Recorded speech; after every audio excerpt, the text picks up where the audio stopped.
If you had told me 5 years ago that I'd spend my early 20s in prison, I would have laughed in your face. I wasn't a thug, I wasn't in a gang, I wasn't some reckless criminal looking for trouble. I was just a regular 20-year-old guy working a dead-end job trying to figure out what to do with my life. I wasn't perfect, but I had plans, maybe trade school, maybe moving to a different city. I even looked up flights once, just to see what it would cost to disappear for a while. Nothing set in stone, but there was still hope. And then I killed it with one swing. And then one night changed everything. One bad decision, one moment of anger, and suddenly I was in handcuffs, hearing the words, "You're under arrest for manslaughter." Now, I'm 25, I serve my time, and I'm out. But every day I live with the memory of what I did, and I know deep down I can never take it back. It was a Friday night in June 2019, a party at some rich kid's house. Loud music, cheap beer, bad decisions waiting to happen. I was there with a few buddies, drinking, having fun. Nothing out of the ordinary. Earlier that night, one of my friends said, "Someone's gonna end up in a body bag if these parties keep going like this." I laughed it off, took another drink, and kept dancing. That line has echoed in my head every night since. But something felt off that night.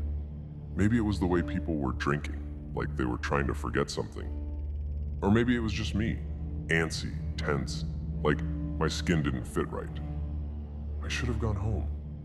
Then, of course, there was a girl, her name was Samantha, and we had been talking for a few weeks. I wasn't in love or anything, but you know how it is at that age. She was cute, I liked her, and I was hoping something would happen.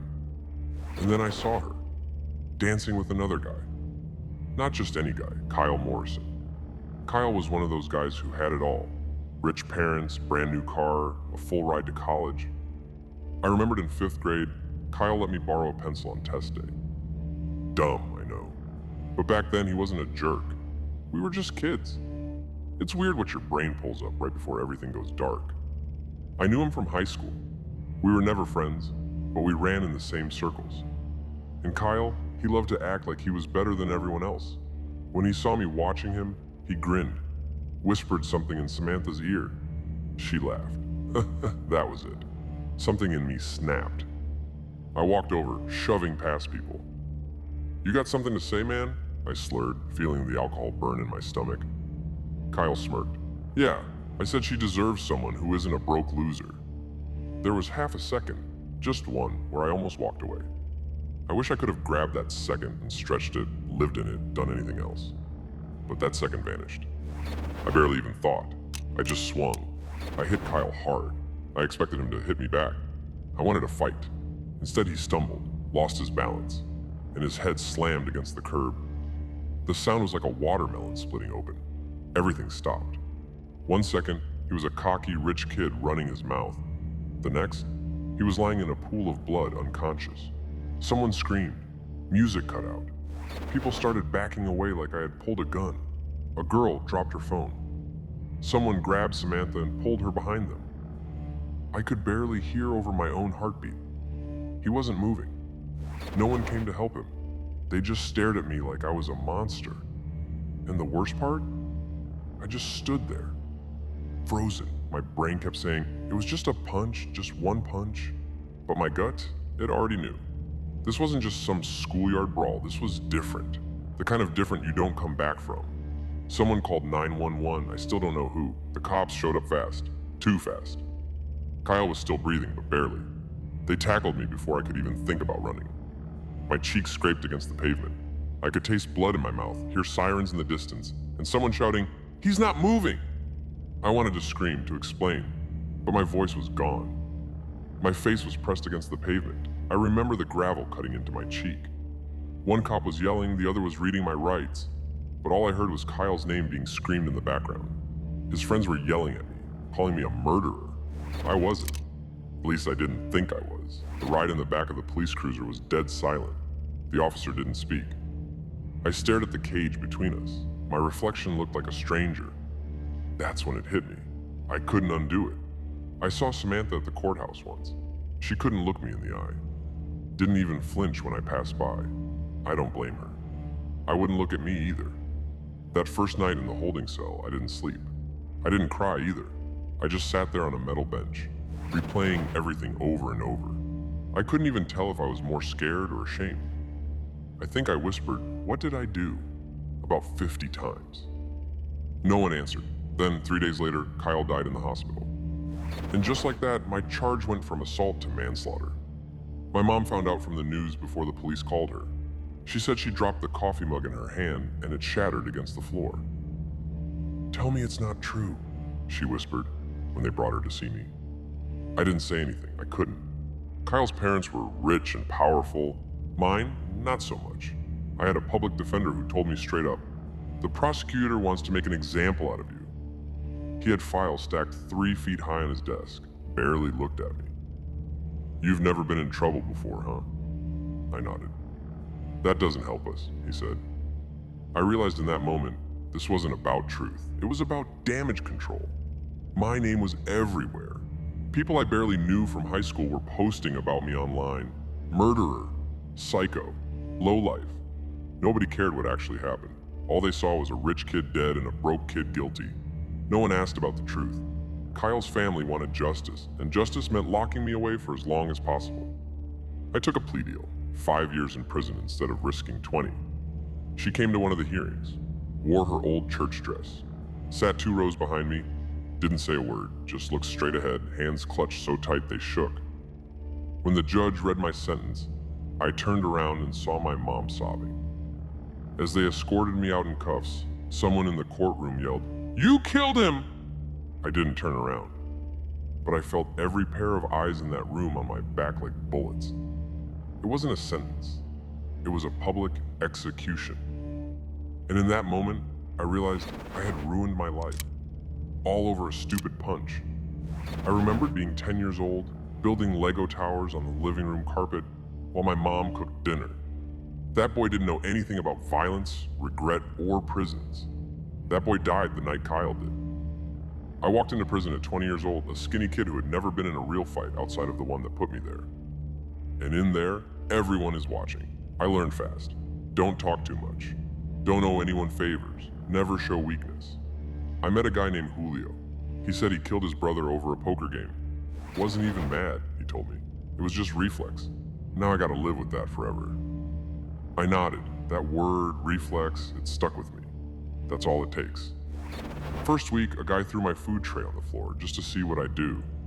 I stared at it, then at him, then back at the food, and I picked it up and walked away. That was my welcome. That was survival. One older guy in there told me, "You think the worst part is being locked up? Nah, the worst part is remembering what you did every single day." I didn't respond, but I carried those words with me. I got into fights, got my nose broken twice. One night, 3 guys jumped me in the shower block. No words, just fists and steel. I woke up in the infirmary. The nurse said I was lucky. I didn't feel lucky. I felt like I was losing pieces of myself every week.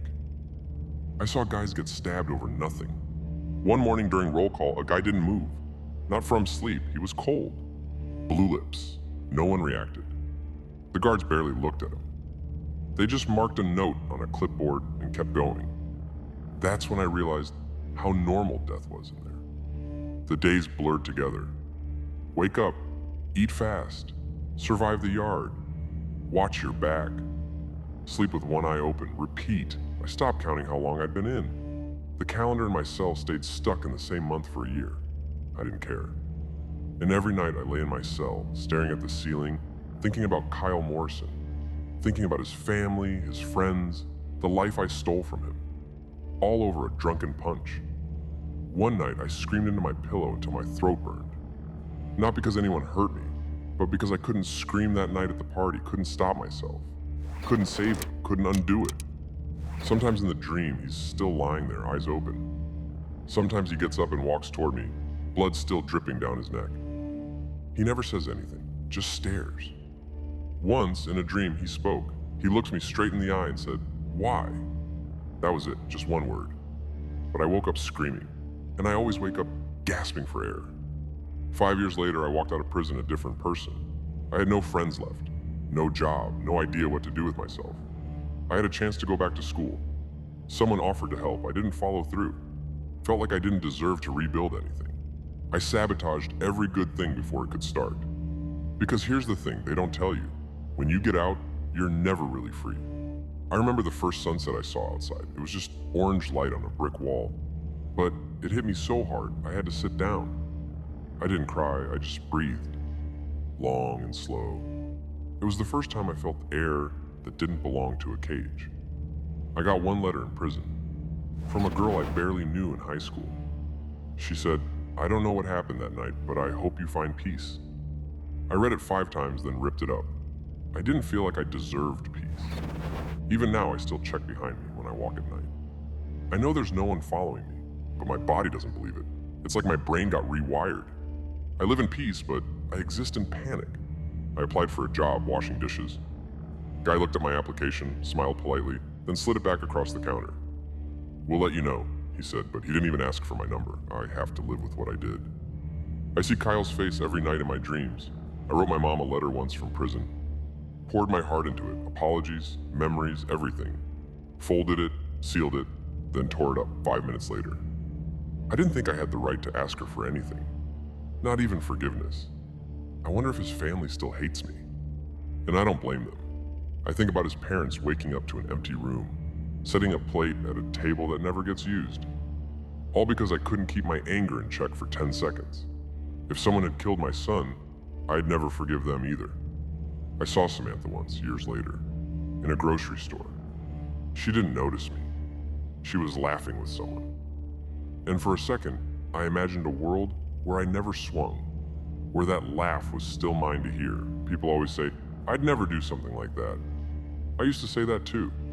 But all it takes is one bad decision, one moment of anger, and suddenly, you're in handcuffs. So next time you feel like swinging first, thinking it's just a fight, walk away. Because trust me, no punch is worth losing your entire life. If I could go back to that party and tap my old self on the shoulder, I wouldn't lecture him. I'd just say, walk away, please. But that version of me wouldn't have listened. That's the part that hurts the most. A few months ago, I walked past that house again. The party house. It's quiet now. New family. Kids' toys in the yard. But the sidewalk still has a faint crack near the curb where his head hit.